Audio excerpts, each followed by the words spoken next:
సందీప్ అన్న సినిమాలో యానిమల్లో రణబీర్ కపూర్ గన్ తీసుకొని వెళ్తాడు కదన్నా, మీరు వస్తుంటే అదే ఎనర్జీ ఫీల్ అయ్యాను నేను, నిజం చెప్తున్నాను. అసలు ఆ రోజు హీరో పేల్చింది అన్ని బుల్లెట్లు అన్నా, ఈరోజు మీరు వస్తుంటే పేలిన ఎంత మీ సక్సెస్ దెబ్బలన్నా, అసలు మామూలుగా లేదన్నా. అసలు సక్సెస్లో ఇంత కిక్ ఉంటుందని నాకు ఈరోజే అర్థమవుతుంది.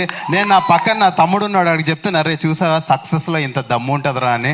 ఈరోజు అసలు మజా వస్తుందన్న నాకు ఇక్కడ నిలబడితే, నేను మామూలుగా లేదు. థ్యాంక్ యూ ఫర్ కమింగ్ అన్న, థ్యాంక్ యూ సో మచ్. మీరు ఇంకా అన్న నేను ఇదంతా మీరు నాకు సినిమాలో రోల్ ఇవ్వద్దు, మీరు నన్ను గుర్తుపెట్టుకోదు, ఏం వద్దన్నా, ఇదన్నీ బిస్కెట్లు కావన్నా, అవుట్ ఆఫ్ లవ్ అని చెప్తున్నా. మీ సినిమాలో కూడా ఇదే ఎమోషన్ ఉంటుంది, ఆడికి ఏం నచ్చితే చేస్తాడన్నా, నేను కూడా అదే చెప్తున్నా. నన్ను అసలు ఇవ్వద్దన్నా మీ సినిమాలో నాకు role, but this is from my heart.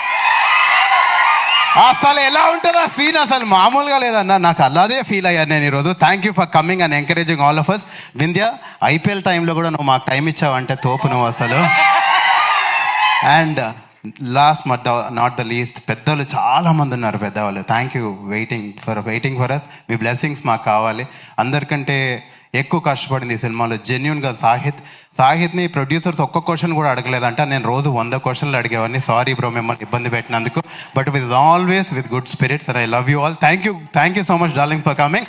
And ఈ పాపని ఎవ్వరు మర్చిపోదు, ఆమె సూపర్ స్టార్.